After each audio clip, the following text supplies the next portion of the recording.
This podcast is brought to you by the School of Advanced Study, University of London.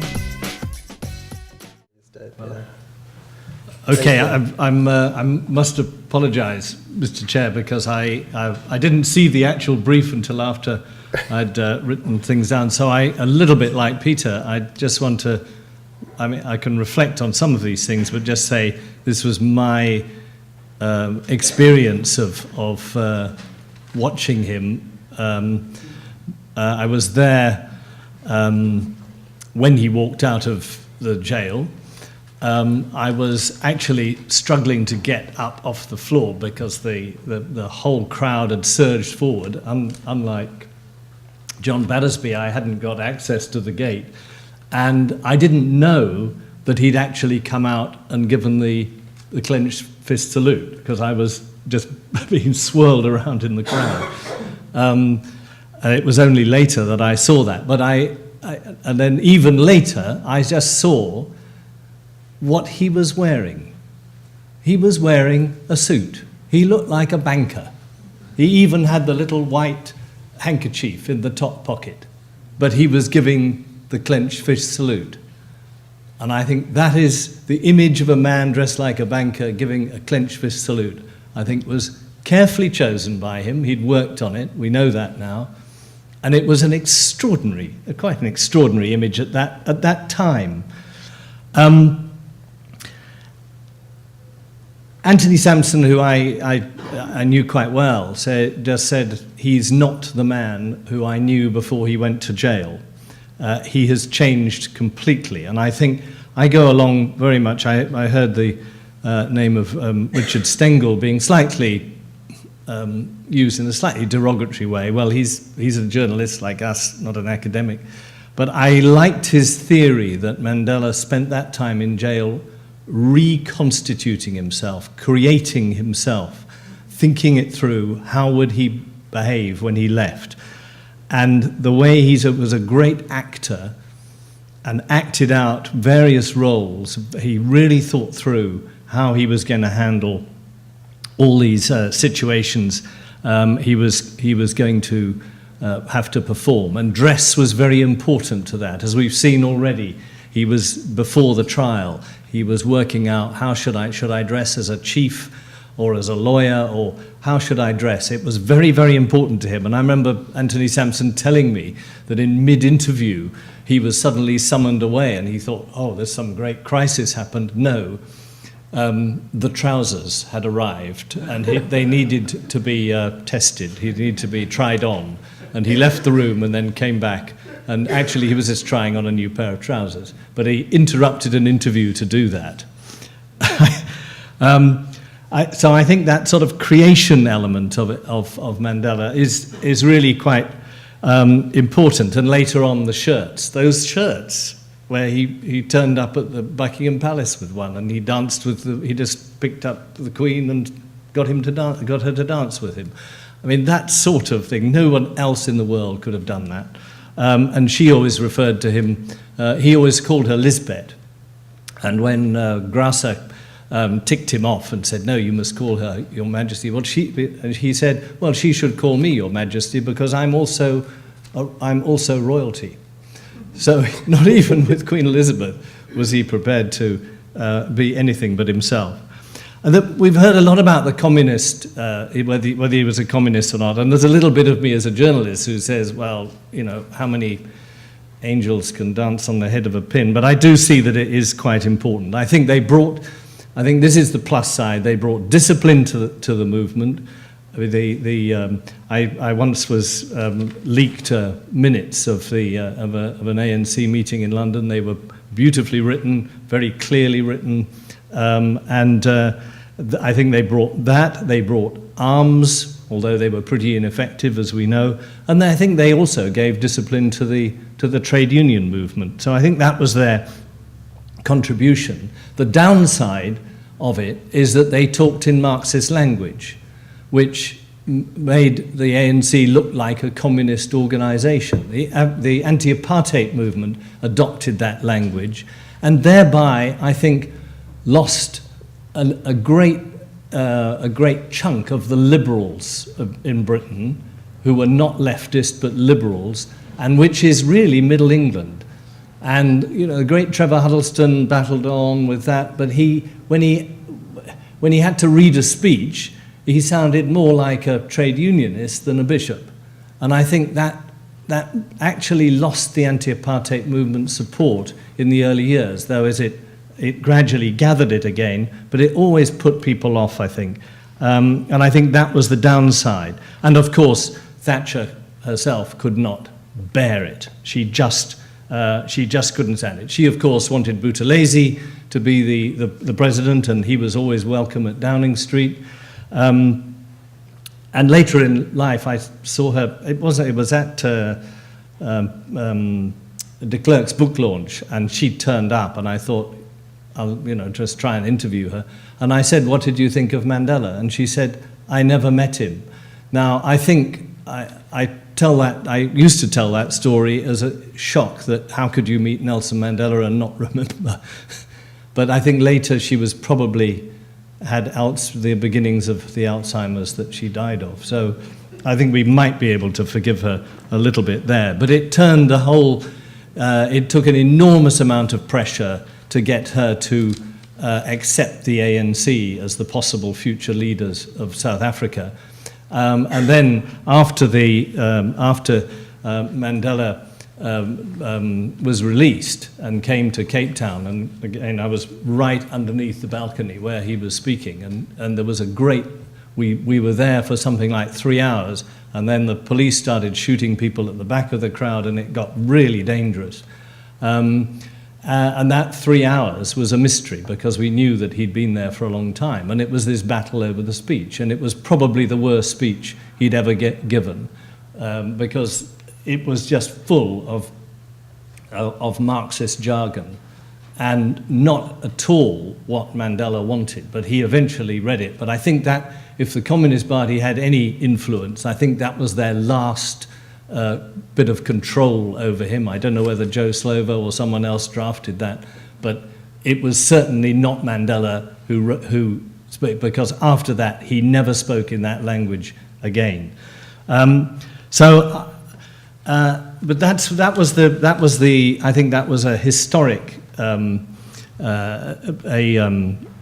overhang, because by that time the Soviet Union had collapsed and things had changed.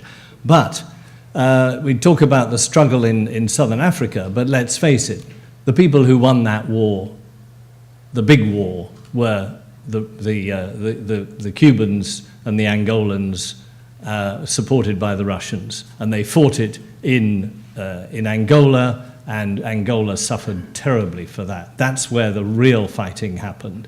I mean, there was a huge, long battle at Cuitaconavale there, and that should never ever be forgotten. And I do remember at the moment after the Soviet Union collapsed, and we didn't quite know which way it was going to go, but the change happened in Washington. Now, until then, I mean, I can remember going to a dinner party, an off-the-record dinner party, so I won't say who was there or anything, but there were diplomats from Britain, from America, and Israel, and they were all talking about how to get change in South Africa, which didn't involve the ANC.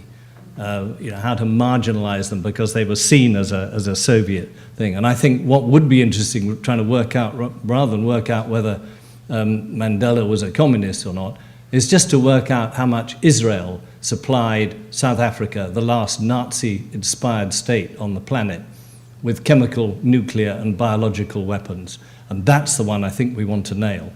If you're doing research, that's the one I would love to follow up, because there is a lot of evidence.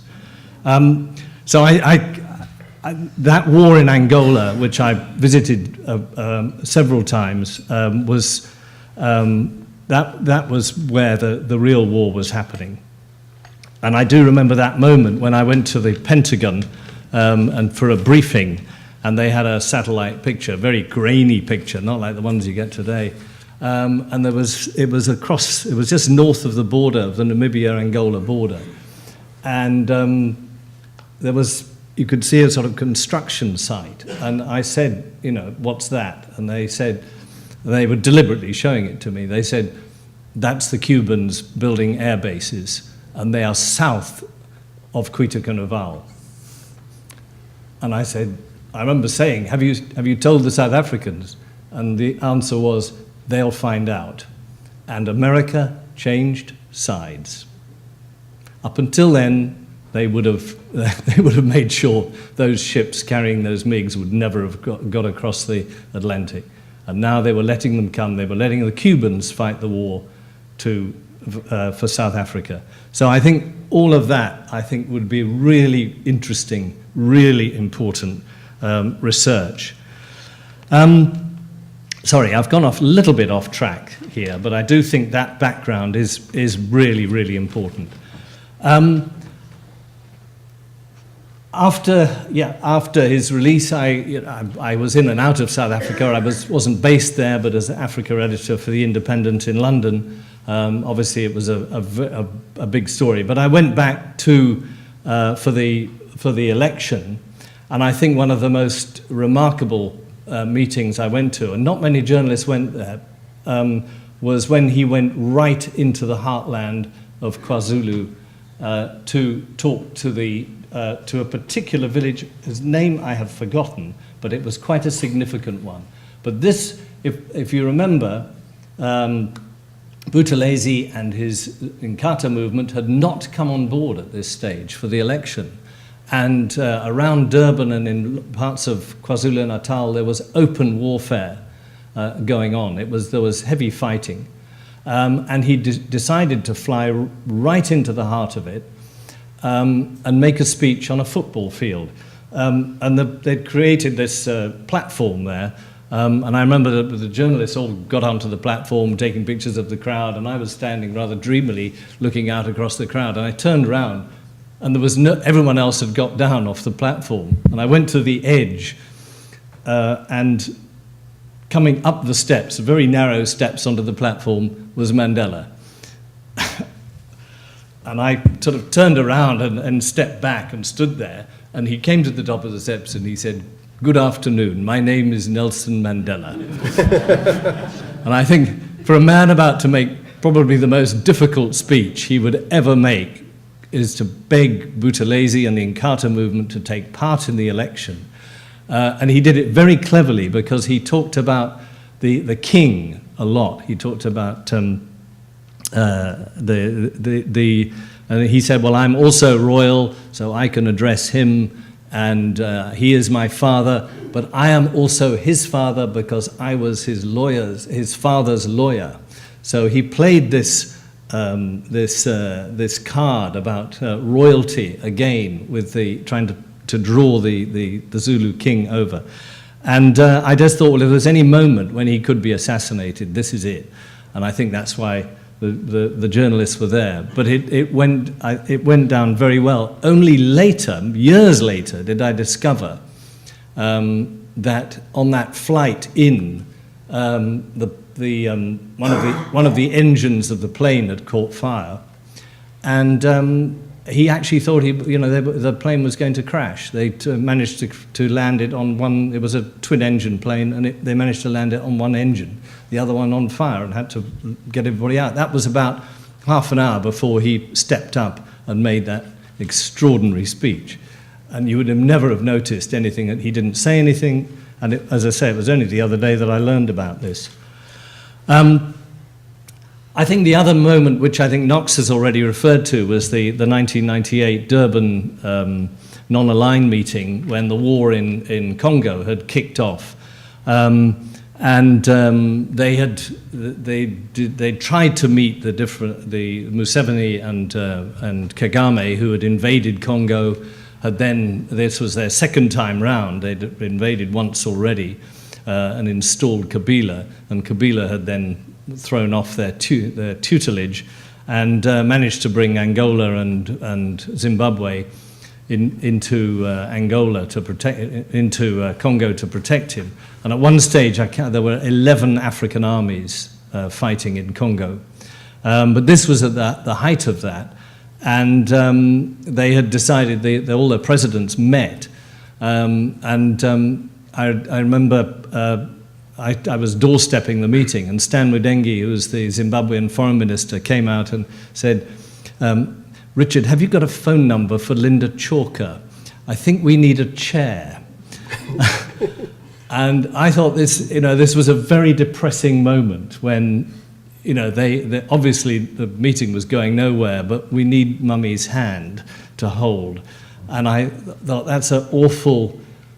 It was a terrible moment. It was, for Zimbabwe particularly, to ask, could Linda Chalker come and fly down and chair this meeting to bring peace, was very, very depressing. I think it was the last kick of the colonial mentality.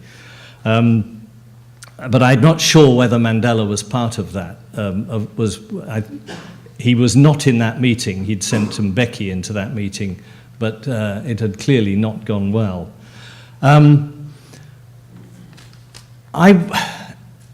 His succession, his legacy and his succession, as we know, he wanted Cyril Ramaphosa to succeed him rather than Thabo, and was persuaded otherwise. And I watched, as he travelled around after he'd just been let out of jail.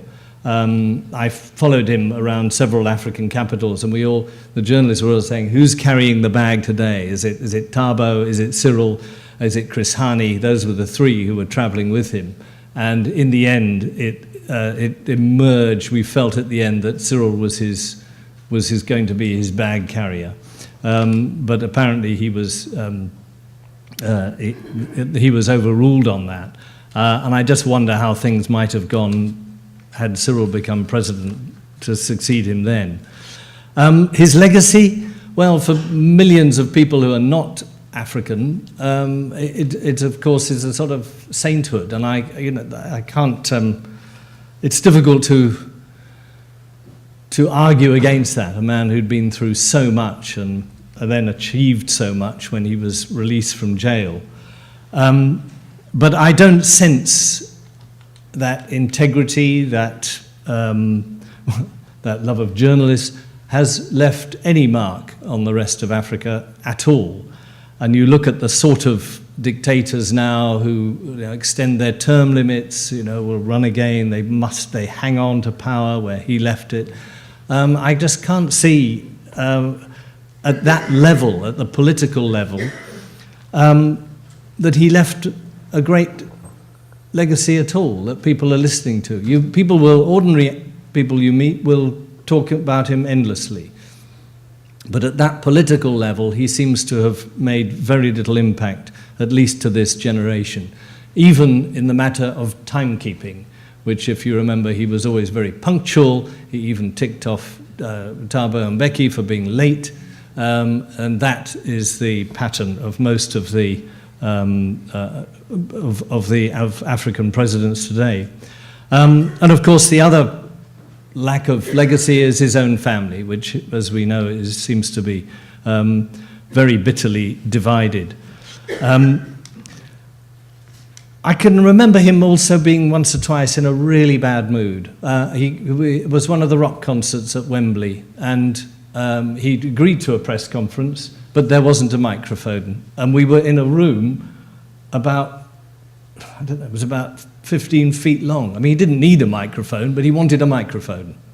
And so there wasn't one, and they had to go and find one. And he sat there looking into the distance, and he would not talk to us at all until that microphone arrived.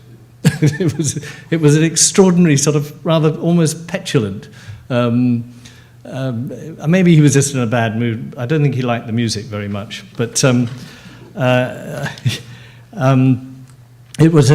just thought that was a very odd moment. But he did have this sort of petulance. I remember some other journalists who'd had lunch with him, and they served, I don't know, water, and he wanted Perrier water, and he wouldn't eat until Perrier water. Somebody had to go out to the shops and find Perrier water.